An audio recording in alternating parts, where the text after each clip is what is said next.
Bismillahirrahmanirrahim. Innal hamdalillah nahmaduhu wa nasta'inuhu wa nastaghfiruh wa natubu ilaihi wa na'udzu billahi min syururi anfusina wa min sayyiati a'malina. Man yahdihillahu fala mudilla lahu wa man yudlil fala hadiya lahu. Asyhadu an la ilaha illallah wahdahu la syarika lahu wa asyhadu anna Muhammadan abduhu wa rasuluhu la nabiyya ba'dahu. Amma ba'du. Rabbi shrah li sadri wa yassir li amri wahlul 'uqdatam min lisani yafqahu qawli. Rabbi zidni ilma warzuqni fahma wa amalan mutaqabbala. Ikhwatul kiram, hari ini syukurnya adalah jadwal Ustaz Ahmad Wahib hafizahullah tabaraka ta'ala. Beliau berhalangan hadir. Saya diminta menggantikan jam beliau, dan insyaallah pagi hari ini kita akan melanjutkan pembahasan kitab kita Al-Wabilus Sayyib wa Rafi'ul Kalimat Thayyib. Kemarin kita telah menjelaskan tentang bagaimana tingkatan-tingkatan manusia dalam salat. Imam Al-Qayyim rahimahullah menyebutkan 5 tingkatan manusia dalam salat. Yang pertama adalah orang yang salatnya tidak sempurna, kekhusyukannya, rukunnya kurang, syaratnya pun demikian, waktunya pun tak terjaga. Maka orang ini akan mendapatkan hukuman dengan salatnya. Fawailun lil musallin. Maka celakalah bagi orang-orang yang salat, alladzina hum an salatihim sahun. Mereka lah orang-orang yang lalai dalam salatnya. Lalai ketika salat, hatinya lalai, kekhusyukannya pun hilang, semuanya tak sempurna. Adapun yang kedua adalah orang yang dalam salatnya dia berupaya untuk menjaga salat, waktu-waktunya, batasan-batasan salatnya, rukun-rukunnya, yang zahir, wudu'nya, tetapi manakala dia ketika salat datang berbagai macam bisikan-bisikan, dia mengikuti bisikan hatinya, dan dia hilang konsentrasinya dalam salat. Jasadnya saja yang salat, rukuknya, sujudnya, i'tidalnya, semuanya ada. Yang tak ada adalah ruhnya. Ruh salat kemana dibawa oleh syaitan dalam salatnya, dia pun ikut. Ini yang kedua. Yang kedua ini muhasabun. Yang kedua ini akan dihisab oleh Allah Subhanahu wa taala. Yang ketiga, orang yang salat seperti yang kedua. Semua dia jaga, namun kelebihannya manakala dalam salatnya terganggu dengan bisikan-bisikan syaitan, maka seketika dia berusaha untuk menghapusnya, menghilangkannya. Manakala dibawa pikirannya, alam pikirnya dibawa oleh syaitan untuk memikirkan segala hal dari perkara dan urusan dunianya, maka dia bermujahadah dalam salatnya. Maka dia senantiasa dalam keadaan salat dan berjihad melawan syaitan. Ini orang yang ketiga. Ini yang akan mendapatkan ganjaran pahala dengan jihadnya dan salatnya. Yang keempat, yang ketiga ini akan dapat menghapuskan salatnya, dosa-dosanya. Yang ketiga ini salatnya dapat menghapuskan dosa-dosanya, keburukan-keburukannya. Yang keempat adalah orang yang menyempurnakan salat sebagaimana yang ketiga. Semuanya dia sempurnakan. Dan hatinya kelebihannya daripada yang ketiga. Yang ketiga masih terbawa. Terkadang datang syaitan membawa pemikirannya untuk pergi ke berbagai macam lembah-lembah dunia, tapi dia bermujahadah. Yang keempat, dia berkuasa mengalahkan segala macam waswasah syaitan, bisikan-bisikan syaitan. Sehingga salatnya benar-benar sempurna zahir dan batin. Berusaha dia untuk memberikan segala yang terbaik yang dia miliki dalam salatnya untuk Allah Subhanahu wa taala. Sehingga segala macam lintasan-lintasan, bisikan-bisikan syaitan semuanya dapat dia kalahkan.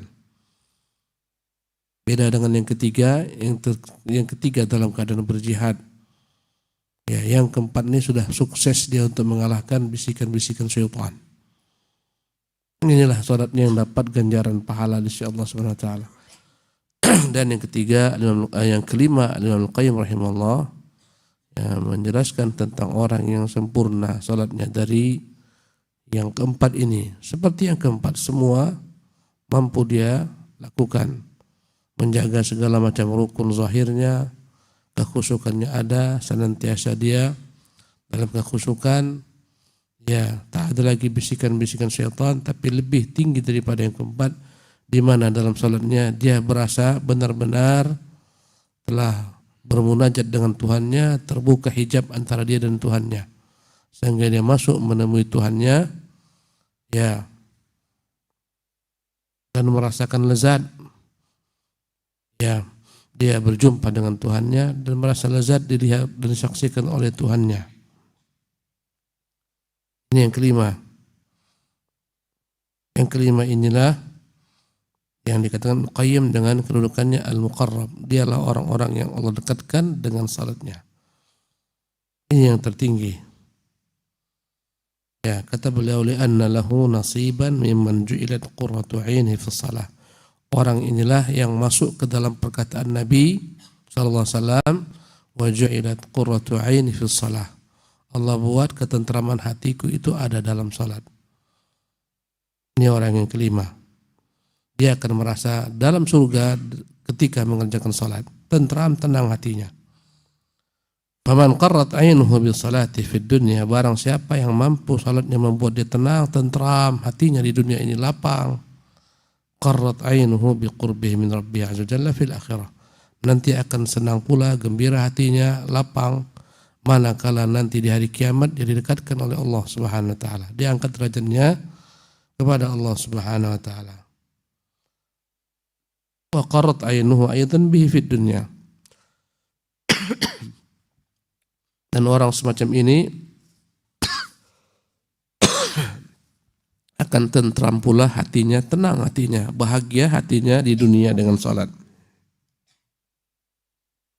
Maka balasannya, wa man qarrat 'ainuhu billahi qarrat bihi kullu 'ain. Barang siapa yang dia merasa tentram, tenang dengan Allah di dunia ini, maka akan tentram, tenang pula lah semua mata yang mandang kepadanya. Artinya dia akan diterima oleh manusia, dia akan diridhoi manusia, dia akan dicintai manusia karena Allah telah mencintainya. Ya, maka dampaknya sebagaimana kata Nabi, jika Allah mencintai hamba, ya, innallaha idza habba 'abdan nada Jibril. Sesungguhnya Allah jika mencintai hamba, Allah akan menyeru Jibril, ya Jibril, inni uhibbu fulanan. Sesungguhnya aku mencintai si fulan, fa ahibbahu, maka cintailah dia. Fa yuhibbuhu Jibril, maka Jibril pun mencintainya. Kemudian Jibril yunadi fis sama, menyeru penghuni langit. Innallaha ahabba fulanan fa ahibbuhu. Allah mencintai fulan, maka cintailah dia. Fa yuhibbunahu, maka mereka pun mencintai orang ini. Fa yudha'u lahul qabul fil ardh.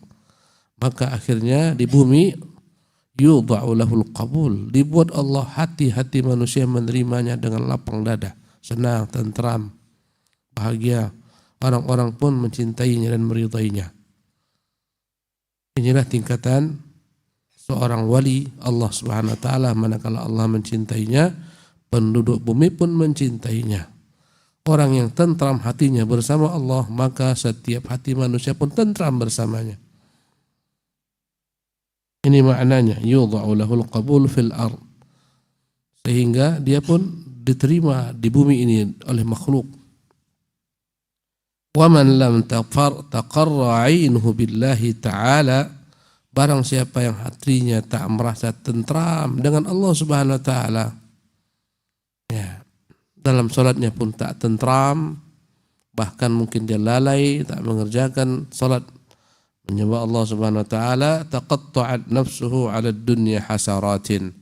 Orang-orang semacam inilah hatinya akan terputus-putus, merana ya karena dunia yang dia kejar dan dia cari. Maka sempitlah hatinya, sempitlah jiwanya, galaulah pikirannya, sulit segala macam urusannya. Inilah balasan bagi orang yang melupakan Allah Subhanahu wa taala, atau orang yang tidak merasa tentram dengan Allah Subhanahu wa taala di dunia, maka hatinya pun penuh dengan kegelisahan, ya mengejar ambisi dunia yang tak berkeputusan. Naam. Aqra Syekhana.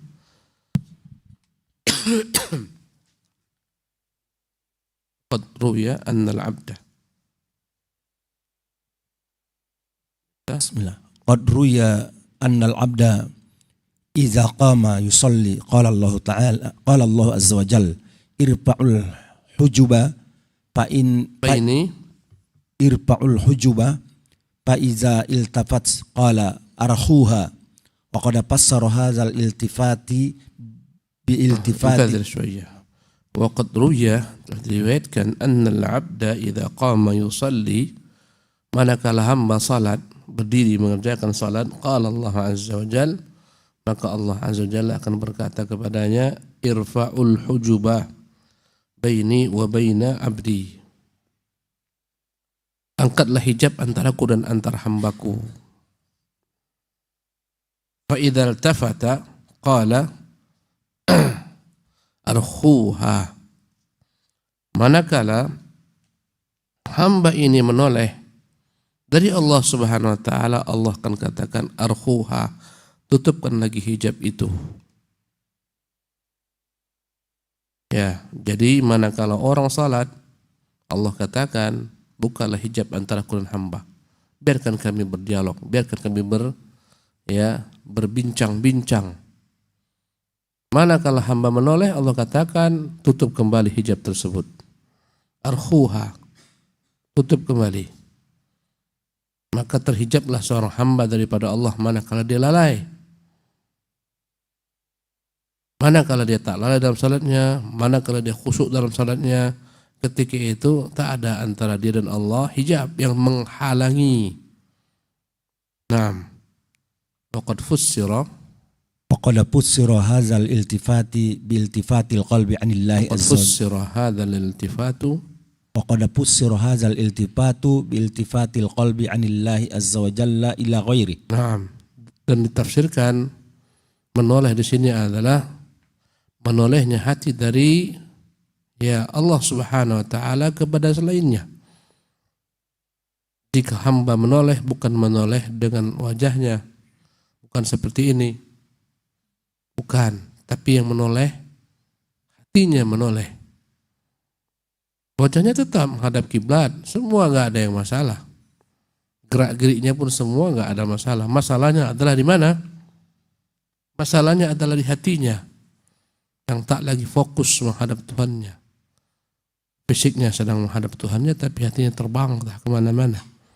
Hatinya sedang jalan-jalan ke ruku-ruku di Nagoya, kemudian berangkat ke jembatan Barelang, kemudian ke pantai Melayu. Hatinya. Inilah yang kata Allah SWT, mana kalau dia menoleh dengan hatinya, Allah katakan arkhuha, tutupkan kembali hijab itu. Naam.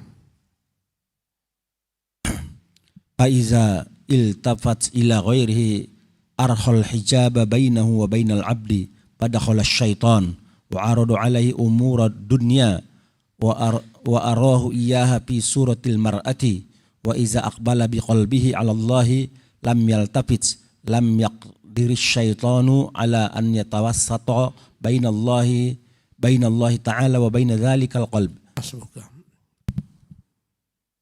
Wa idza iltafata ila ghairihi, manakala dia menoleh kepada selain Allah, arkhal hijab bainahu wa bainal abdi, Allah akan tutup kembali hijab antara dia dan antara hamba.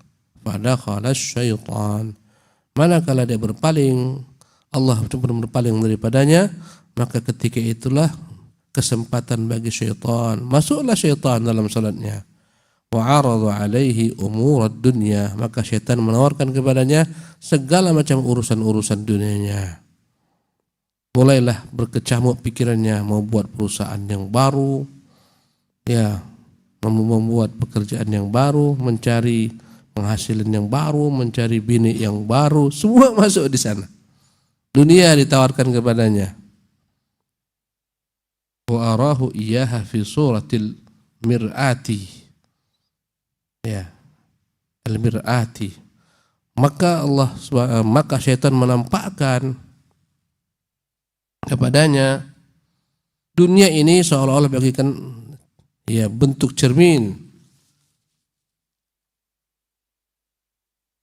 yang dia akan melihat padanya segala hal. Wa idza aqbala biqalbihi 'ala Allah, tapi jika dia kembali dengan sepenuh hatinya, fokuskan untuk menghadap Allah, walam yaltafit, dan dia tidak menoleh dalam hati dengan hatinya kepada selain Allah, lam yaqdir asyaitanu ala an yatawassata baina Allah Ta'ala wa baina dzalikal qalbi. Maka syaitan tak mampu lagi untuk masuk di celah-celah antara dia dan Allah, karena Allah telah membuka hijabnya. Syaitan tak berani karena tak ada penghalang antara dia dan Allah Subhanahu wa taala. Syaitan pun tak berani mendekat. Naam. Wa inna ma yadkhulu asyaitanu iza waqa'a al-hijab fa in farra ila Allah Ta'ala wa ahdara qalbahu farra syaitan fa inil tafat hadara syaitan fa huwa hakadha sya'nuhu wa sya'nu aduwwihi bis shalah. Wa inna ma yadkhulu asyaitanu idza waqa'a al-hijab. Syaitan itu kan masuk ke dalam hati manakala hijab telah ditutup. Dia berpaling, Allah berpaling, datanglah syaitan. Masuklah syaitan ketika itu. Fa idza farra ila Allah Ta'ala, jika dalam salat itu dia sadar, seketika dia kembali kepada Allah Tabaraka Ta'ala, wa ahdara qalbah, dia berusaha menghadirkan hatinya untuk khusyuk, farra syaitan, syaitan akan kembali lari. Manakala dia fokus, syaitan lari. Manakala dia lalai, Allah tutupkan hijab, syaitan kembali datang, terus berperang. Andai kata dia ikuti syaitan terus menerus, jadilah dia ini orang yang pertama atau orang yang kedua. Kalau dia terus menerus berjihad melawan syaitan, jadilah dia bagian orang yang ketiga. Ya. Apabila dia dapat menaklukkan syaitan, tak bisa lagi syaitan masuk celah sedikit pun ke dalam hatinya, masuk dia kepada ketingkatan orang yang keempat. Ya. Apabila bukan lagi pemikirannya tentang syaitan, tapi dia telah meletakkan hatinya di hadapan Allah Subhanahu wa taala, dengannya dia melihat Allah Subhanahu wa taala. Jika tak mampu melihat Allah, Allah melihatnya, dia merasakan kedekatan Allah sampailah kepada tahap yang kelima. Orang inilah yang hatinya itu tentram dan nyaman dengan salat, hidupnya dalam salat seolah-olah dalam surga, seolah-olah dia tak mau keluar dalam salatnya. Sebagaimana dikatakan Nabi, ya Bilalu arihna bis salati. Bilal, buatlah kami tentram tenang dengan salat. Fa in iltafata hadara syaitan. Jika dia kembali menoleh, syaitan datang kembali. Ya. Syaitan akan mengingatkan segala hal kepadanya. Uzkur kadza, ingat ini, ingat itu, sampai akhirnya dia pun lupa. Ini salatnya sudah berapa rakaat? Ya. Wa huwa hakadha sya'nuhu wa sya'nu aduwwihi fi shalah. Beginilah kira-kira keadaannya dan keadaan musuhnya dalam salat. Tergantung dengan kekhusyukannya. Kalau khusyuk, tak sanggup musuh untuk masuk ke celah hatinya, karena telah terbuka hijab antara dia dan Allah Subhanahu wa taala. Naam. Faslun wa innama yaqwil abdu ala hudur wa innama yaqwal abdu ala hudurihi bis salati wa istighaluhu fiha bi rabbih azza wa jalla idza qahura syahwatuhu wa hawah wa illa faqalbun qad qaharathu syahwah wa asarruhu hawa wa wajada asyaitanu fihi maq'adan tamakkana fihi kaifa yakhlusu minal wasawisi wa minal afkar. Naam, fasl. Wa innama yaqwal 'abdu ala hudurihi fis salati. Sesungguhnya hamba itu akan mampu mengkuatkan hatinya dalam salat, hadir dalam salat, ya. Wa ishtighalihi fiha bi rabbih, dia mampu untuk menyibukkan hatinya dengan Tuhannya azza wa jalla idza qahara syahwatahu wa hawahu, manakala dapat mengalahkan syahwatnya dan hawa nafsunya. Ya. Tempat syaitan itu masuk dalam hati kita dari bab syahwat dan hawa nafsu. Banyak kali yang kita kerjakan di dunia ini. Mau beli ruko lah, mau beli mobil lah, mau beli ini, macam-macam. Bangun rumah, mau beli tanah. Ini apa namanya? Syahwat. Keinginan hati, hawa nafsu. Ya. Sungguhnya seorang hamba itu akan mampu benar-benar fokus, konsentrasi, khusyuk dalam salat manakala dia mampu mengalahkan syahwatnya dan hawa nafsunya.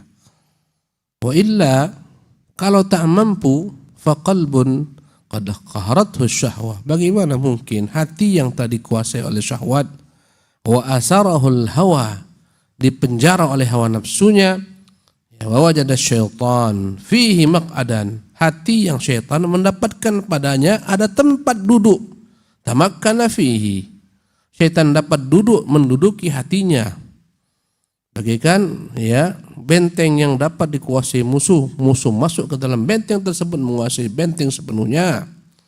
Kaifa yakhlusu minal wasawis, bagaimana mungkin dia selamat daripada bisikan-bisikan syaitan kalau syaitan telah duduk di hatinya. Wa minal afkar, dari berbagai macam pemikiran. Inilah hati yang dapat konsentrasi, yang mana dia telah mampu mengalahkan syahwat dan hawa nafsunya. Naam. Wal qulubu thalathatun, qalbun khalin minal imani wa jami'il khair, kadzalika qalbun muslimun qad istaraha asy-syaitanu min ilqa'il wasawisi ilaih li'annahu qad ittakhazahu baitan wa watanan wa tahakkama fihi bima yuridu wa tamakkana minhu ghayatat tamakkuni. Berkata Al-Imam Al-Qayyim rahimahullah, wal qulubu thalathatun, hati itu dibagi tiga. Yang pertama, qalbun khalin minal iman, hati yang kosong daripada iman. Ya, iman itu tak ada dalamnya sama sekali, kosong. Wa jami'il khair, kosong dari segala kebaikan. Inilah hati-hati orang kafir, munafik. Fadzalika qalbun mudlim, inilah hati yang gelap. Qad istaraha asy-syaitanu min ilqa'il wasawisi ilaihi, inilah hati yang syaitan itu merdeka untuk memasukkan segala macam ide-idenya, pemikirannya, bisikan-bisikannya terhadap pemilik hati tersebut. Li'annahu qad ittakhadhahu baitan wa watanan, karena syaitan telah menjadikan hatinya sebagai rumah dan sebagai tempat kediaman. Wa tahakkama fihi bima yurid, syaitan menguasai hati tersebut sebagaimana dia kehendaki. Wa tabakkana minhu ghayat tamakkun, benar-benar sempurna dia menguasai hati tersebut. Maka orang ini hanyalah merupakan alat bagi syaitan.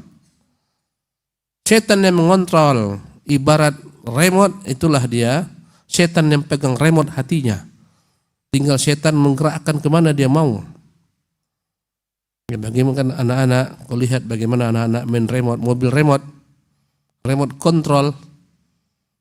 Ya, anak itu yang menggerakkan, mau kemana digerakkan mobilnya, ke depan, ke belakang, samping, kanan, kiri, mau ditabrakkannya ke dinding, mau campakkannya ke dalam sumur, remote di tangannya. Begitulah kira-kira hati pertama. Remote-nya ada di tangan syaitan. Tak ada kebaikan padanya. Karena syaitan murni tak ada kebaikan. Syaitan itu tak ada kebaikannya. Syarrun mahdun, keburukan total. Syarrun khalis. Ini hati yang pertama. Inilah hati yang gelap. Ya, daripada cahaya iman, kosong, melompong. Ya, na'udzubillah min dzalik. Ini hati orang-orang kafir, hati orang-orang musyrik, hati orang-orang murtad, hati orang-orang munafik. Nah, Al-qalbu tsani qalbun qad istanara binuril iman wa awqada fihi masabihahu lakin alaihi zulumatus syahawati wa awasiful ahwiyah falis syaitani hunaka iqbalun wa idbarun wa mujawalat wa matami'u fal harbu dualun wa sijalun wa takhtalifu ahwalu hadhihi sinfi وتختلف أحوال هذا الصنف بالقلة والكثرة فمنهم من أوقات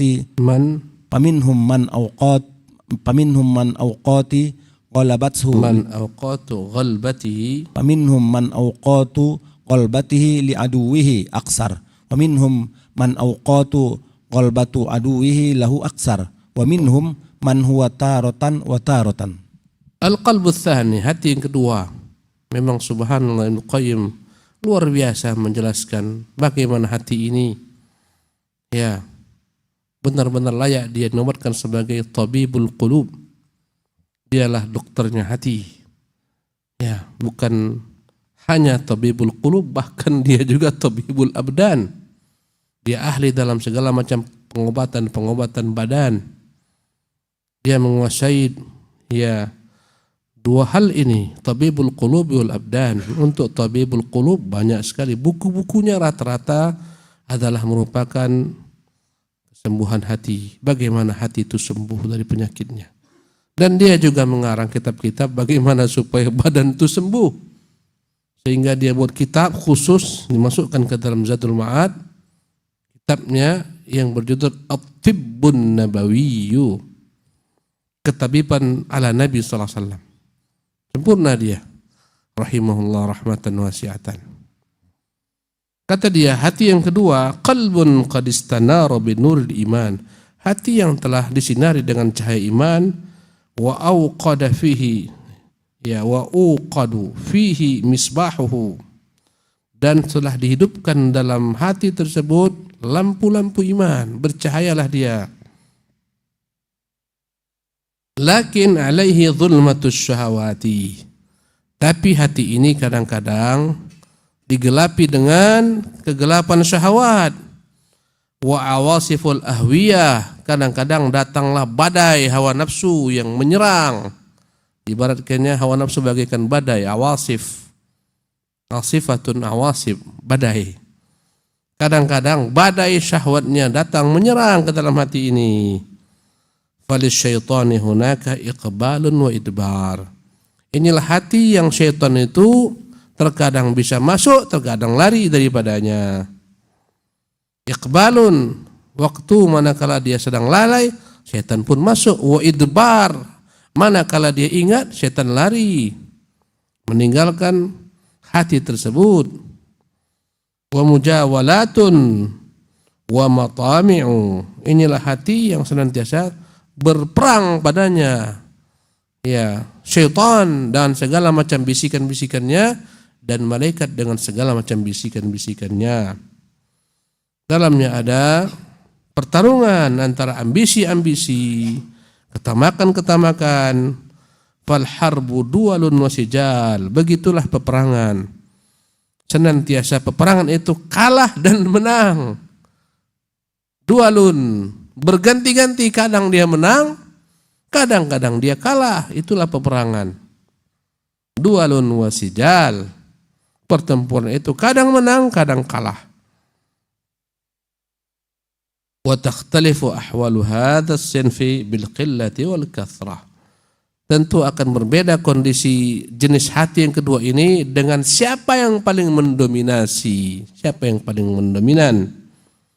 Faminhum man awqatu ghalbatihi li'aduwwi aktsar, ada yang lebih mendominasi kemenangan daripada kalahan, lebih mendominasi hati tersebut untuk mengalahkan musuhnya syaitan.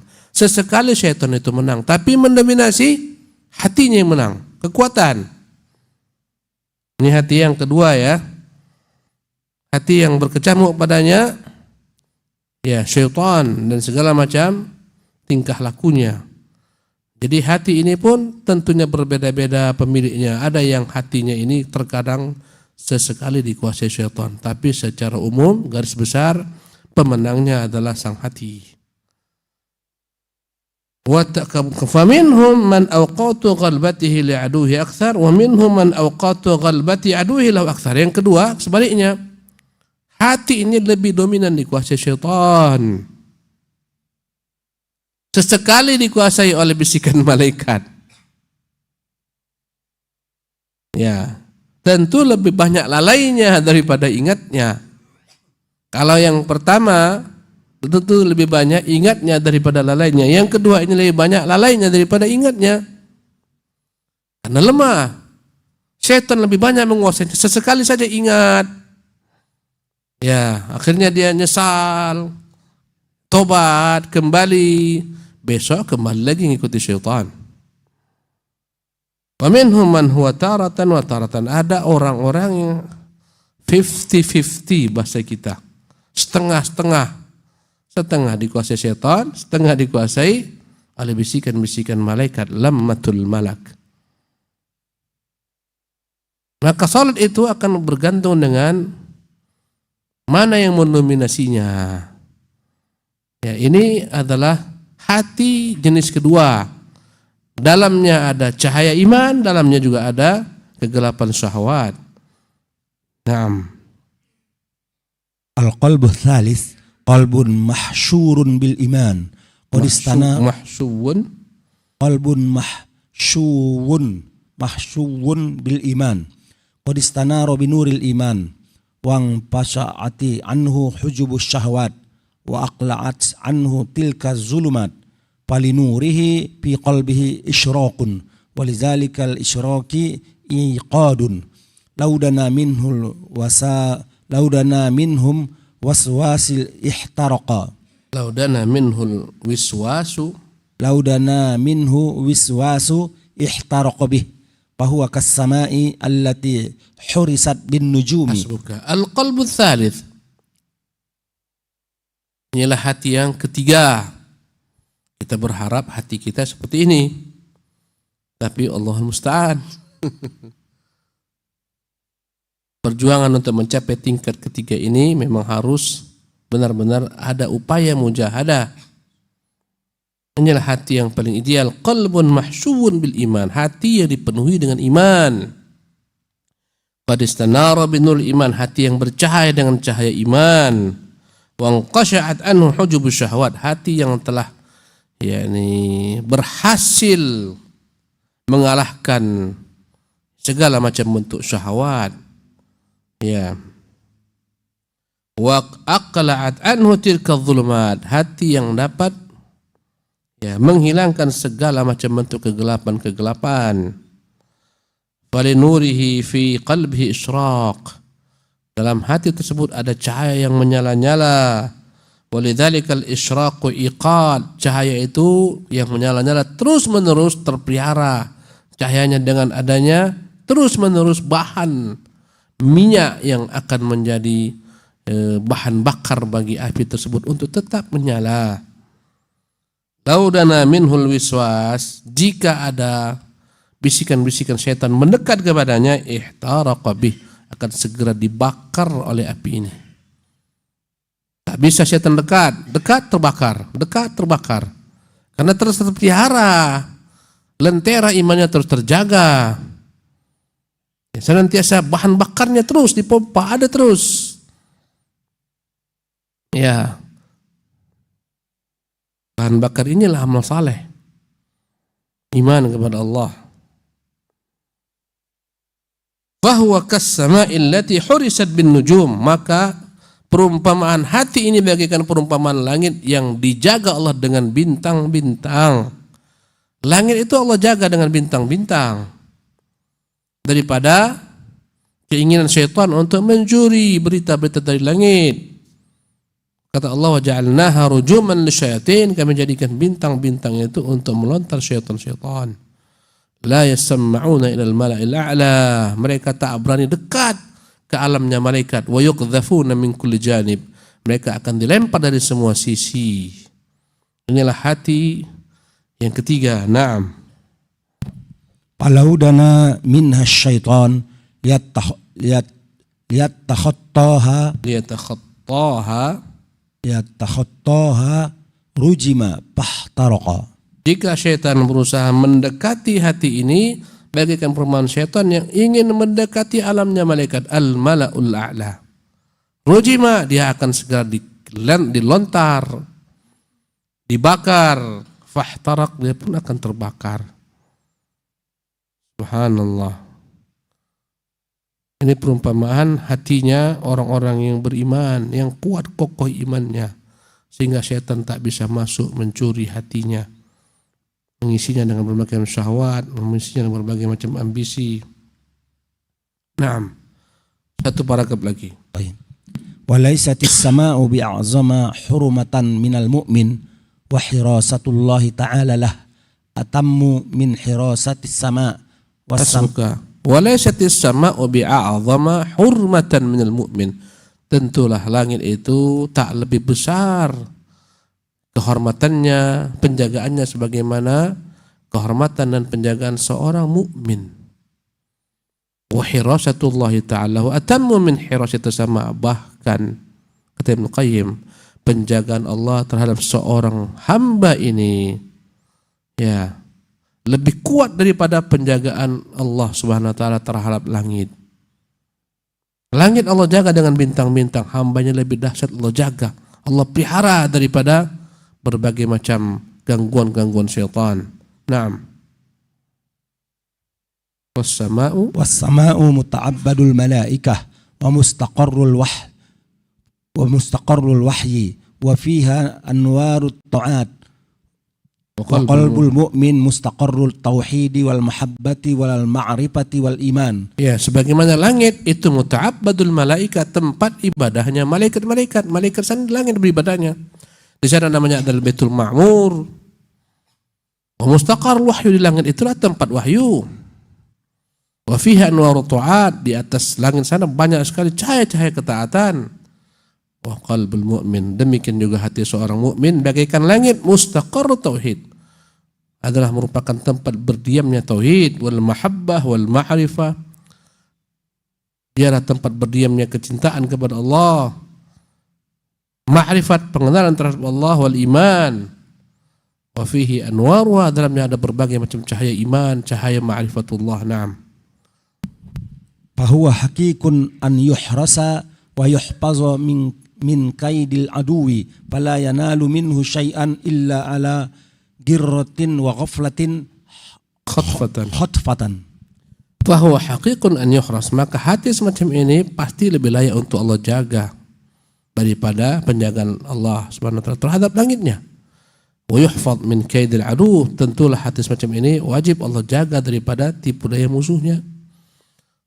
Fala yanalu minhu syai'an, maka tentu musuh tak akan pernah mampu untuk dapat mengalahkan hati ini, menguasainya, illa ala ghirratin wa qaflah, kecuali sesekali manakala dia lalai.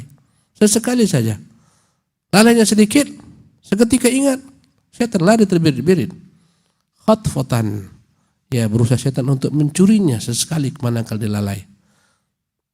Artinya sehebat apapun hati itu, kadang-kadang ada namanya syahwat, ada namanya ghadab, ada namanya ambisi, sesekali dia lalai. Tapi itu sangat jarang dan minim dan cepat dia ingatnya. Inilah hati orang mukmin. Karena mukmin itu bukan malaikat. Dia punya sisi-sisi kelengahan, kelalaian, tapi sedikit.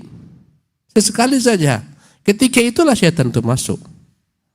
Sebagaimana pembahasan kita di awal-awal pembahasan. Kalau untuk benar-benar steril daripada kelalaian, mustahil. Steril daripada ambisi, mustahil. Karena kita bukan di langit, kita bukan bersama malaikat. Malaikat tak butuh makan, malaikat tak butuh kawin, kita butuh kawin, kita butuh makan, kita butuh minum. Malaikat tak punya ambisi, kita punya ambisi. Tetapi orang-orang mukmin ini hanya sesekali saja. Khatfatan. Bagikan orang yang menjaga barangnya, kadang-kadang lupa juga dia. Tertinggal juga handphone di satu tempat, perlu dijaga. Maksimal dijaga handphone di mana-mana dibawa. Kadang-kadang lupa juga kita. Di mana aku letakkan handphone, aku lupa. Begitulah kira-kira perumpamaan orang mukmin. Demikian kajian kita pagi hari ini. Dan hari ini tanggal 1 Zulhijjah. Ya, dan 1 Zulhijjah sampai 10 Zulhijjah adalah seutama-utama hari sepanjang tahun dalam bilangan waktu. Malam-malamnya pun demikian. Sehingga Allah bersumpah wal fajri wa layalin 'ashr, demi waktu fajar dan demi malam-malam yang 10. Kata para ulama, malam-malam 10 adalah malam-malamnya bulan 10 awal Zulhijjah. Nah, dan siang harinya ada siang terbaik sepanjang tahun. Itu pada tanggal 9 Zulhijjah, hari Arafat. Ya, dalam hari-hari ini berkumpul berbagai macam ibadah yang spesial. Dalamnya ada haji, dalamnya ada umroh, dalamnya ada kurban, dalamnya ada takbir, tahlil, tahmid, ada salat Idul Adha. Ya, kemudian dalamnya juga terkumpul keutamaan bulan haram. Karena banyaknya keutamaan inilah sehingga Nabi mengatakan tidak ada hari yang lebih baik di sisi Allah SWT daripada hari 10 awal daripada bulan Dzulhijjah. Dan dalamnya berkumpul segala macam kebaikan. Sehingga sahabat bertanya, bagaimana dengan jihad? Kata Nabi, tidak pula jihad dapat mengalahkan hari ini untuk beramal ibadah padanya, kecuali seseorang yang dia keluar berjihad membawa semua hartanya dan dirinya, dan dia tidak membawa apapun pulang alias binasa. Hartanya habis, nyawanya pun hilang. Ini yang dapat menyamai keutamaan beramal di hari-hari yang 10 ini. Maka disunahkan kita untuk perbanyak takbir. Jadi takbirnya itu bukan hanya pada malam Idul Adha saja dan hari tasyrik, sejak masuknya 1 Dzulhijjah. Tadi malam mulainya, selepas maghrib disunahkan kita memperbanyak takbir. Ibnu Umar senantiasa bertakbir di 10 malam pertama ini, 10 hari siangnya. Berbanyaklah ucapan takbir. Allahu Akbar, Allahu Akbar, Allahu Akbar, walillahil hamd. Ya. Bahkan disunahkan pula untuk mengucapkan takbir selepas salat. Ya. Imam Muhammad Ibn Utsaimin mengatakan disunahkan untuk mengucapkan takbir selepas kita mengucapkan astagfirullah, astagfirullah, astagfirullah. Allahumma antas salam wa minkas salam tabarakta ya dzal jalali wal ikram. Minimalnya sekali Allahu Akbar.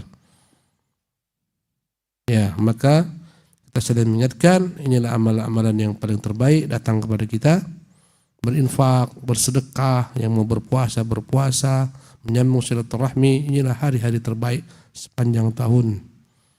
Ya, wallahu ta'ala alam wa sallallahu wasallam wa barak ala abdihi wa rasulih Muhammad wa akhir da'wana alhamdulillahi rabbil alamin.